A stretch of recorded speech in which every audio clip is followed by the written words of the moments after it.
I drove a 40-ton machine while being almost blind. Not completely, but enough to kill a man. And I hid it for 8 years. From the Department of Transportation, from my employer, from the doctors, and most importantly, from my own daughter, Sarah. I am 82 years old. 45 of those years I spent behind the wheel of heavy-duty trucks. I hauled steel and heavy machinery across the entire state of Ohio. Interstate 71, Interstate 80. Those were my real homes.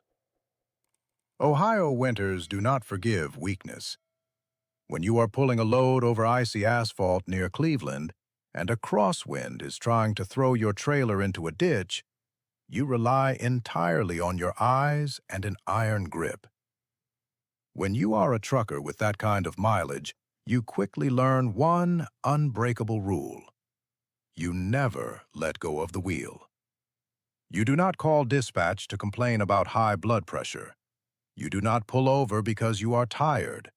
And you never, under any circumstances, ask for help. Inside your cab, you are the absolute master. Showing weakness means giving your run to someone else, losing money, and leaving your family unprovided for. The job wired my brain with an iron rule. A man's worth is measured strictly by his ability to control the road. If something breaks, you silently grab a tool, fix it, and keep driving. You protect your loved ones by bringing in the money and keeping your mouth shut about what it costs you. That is why, when the lane markings on the highway started to curve 8 years ago, and road signs turned into solid gray blurs, I did not go surrender my driver's license. I did not go to Sarah and tell her that her iron father was losing his sight. Doctors diagnosed progressive macular degeneration. I decided it was just another breakdown I could hide. I started memorizing routes. I counted every turn and calculated the seconds between color changes at familiar traffic lights. I cheated the medical board by memorizing the eye chart word for word while the nurse turned away to the cabinet for forms. I lied every single day. I convinced myself I was doing this solely for Sarah, so I would not become a burden to her. I told myself I was protecting my independence, so I would not be a dead weight on a daughter who already had a plate full of problems. But now, looking at the consequences, I know the truth. I was not protecting her. I was just a terrified old fool who gripped his pride in a death hold. I was playing Russian roulette with other people's lives just so I would not have to move to the passenger seat. It all started 8 years ago, on a regular Tuesday in a hardware store parking lot. I was sitting in my pickup looking at a receipt and suddenly realized I could not make out a single number. The black ink blurred into a dirty gray puddle. That same week, an eye doctor in Cleveland handed down the sentence, "Robert, it is macular degeneration. Your retina is dying. The process is irreversible. You need to forget about driving right now." He said it as casually as if he were giving tomorrow's weather forecast. Instead of calling Sarah, who was going through a bitter divorce and barely making her mortgage payments, I ripped up the medical report and threw it into a trash can at a gas station. I decided I would handle it myself. 45 years behind the wheel taught me to feel the dimensions of a vehicle with my spinal cord. I started building a new reality, step by step, isolating my secret. To avoid driving at night, I invented a story about the unbearable new LED headlights on oncoming cars that supposedly burned my eyes. "Sarah, I worked my night shifts for 4 decades. Now my pickup sleeps in the garage when the sun goes down. I cut her off harshly when she asked for a ride after a late shift. I memorized the routes to her house, to the bank, to her favorite grocery store. I knew every pothole on our street. I navigated by the sound of my tires hitting the rumble strips on the shoulder to know if I was drifting too far right. When we went to a diner, I always asked Sarah to read the menu out loud, making a crooked joke that I left my old reading glasses on the nightstand again. I calculated the distance to the cars ahead, not by their sharp outlines, but by the blurry red spots of their brake lights. Every time, it was a petty, pathetic lie that demanded another, even more complex lie. I turned my life into a massive covert operation just to hide my own frailty. I spent a good chunk of my pension on discreet taxi rides when I needed to get to an unfamiliar part of town, telling my daughter I just decided to walk more for my heart. I genuinely believed that this was true masculine care, not becoming a burden, not taking up her time with trips for an old blind father. Have you ever had to lie to save your loved ones? How did it end? Write it in the comments. Everything's shattered in November. Sarah called at 2 in the afternoon. The rain was flooding Ohio so badly, the wipers could barely clear the windshield. "Dad, please, the school bus broke down, and I am stuck on a double shift at the clinic. Pick up Thomas. He is standing in the rain at the intersection." Her voice was breaking with panic. Thomas was 9 years old, my only grandson. Any normal grandfather would have told the truth. "I cannot see a thing in this weather. Call him a cab." But I am a man of the highway. I never say no when I need to get behind the wheel and solve a problem. I grabbed the keys to my old pickup and drove into a solid gray wall of water.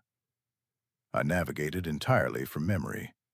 But because of the rain, the lights and shadows merged into one muddy blur.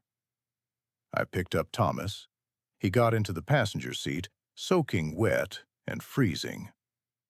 At the intersection of Route 61 and Elm Street, I was supposed to see a yield sign. But I did not see the white triangle, nor the heavy SUV flying across our path. The impact hit exactly on the right side, right where my grandson was sitting. The smell of hospital bleach and the piercing beep of ICU monitors. Thomas was diagnosed with a severe concussion and shattered pelvic bones. Sarah and I were sitting in the hallway when the attending physician walked up with a tablet in his hands. He was reviewing my general medical chart. "Mr. Roberts," he said in a completely routine tone, "given your progressive macular degeneration and the loss of your central vision, how did you even end up behind the wheel during a rainstorm?" Sarah froze. She slowly turned to me. Her eyes were red from crying, but now there was an absolute emptiness in them. "What macular degeneration?" she whispered, looking back and forth between the doctor and me. "Dad, are you blind?" I tried to make excuses. I started mumbling about how I meant well, how I did not want to be a burden, how I had the situation under control for years. But Sarah took a step back, as if I had the plague. "You were playing Russian roulette with my child's life." Her voice broke into a hoarse, hate-filled whisper that hit me harder than any screaming could. "Not because of an illness, because of your damn pride. The scariest part is not that you are sick. The scariest part is that you looked me in the eyes for 8 years and lied every single day, playing the hero until you crippled my son." They took my keys away that same evening, officially and forever. Thomas survived. His pelvis was put back together with steel plates, and he faced long months of grueling rehab ahead of him. For the first 3 days, Sarah would not even look in my direction, and I did not blame her. I sat by Thomas's bed, listened to the rhythmic beeping of the monitors, and realized my perfect defense, my show of manly self-reliance, was the weapon that almost killed my family. When Sarah came to relieve me for the night shift, I did not try to justify myself. For the first time in 82 years, I let my armor fall. I just broke down and cried in front of her, like a child. "I was an old, terrified fool," I said without raising my eyes. "I was so afraid of becoming a burden to you, but I became the worst curse. Forgive me, if you can. I swear I will never lie to you again in my life." She was silent for a long time. The silence in that hospital room felt heavier than a concrete slab.